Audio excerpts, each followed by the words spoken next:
Hi everyone, welcome back to the channel.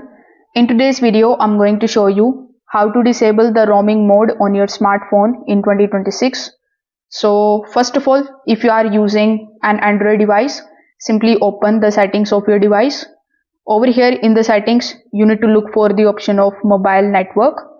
Now, if in your case it is with the name connection, so you just have to tap on that first and then look for the option of mobile network option. In the mobile network option, look for the option of data roaming. As you can see, for my account, it is showing or roaming. So if it is enabled, you just have to tap on it and turn the toggle button off.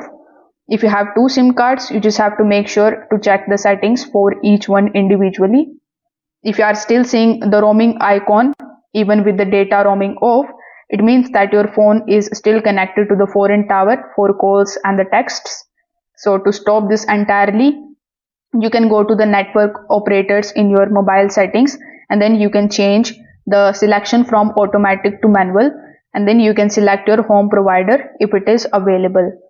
So you can try this method and see if it works properly.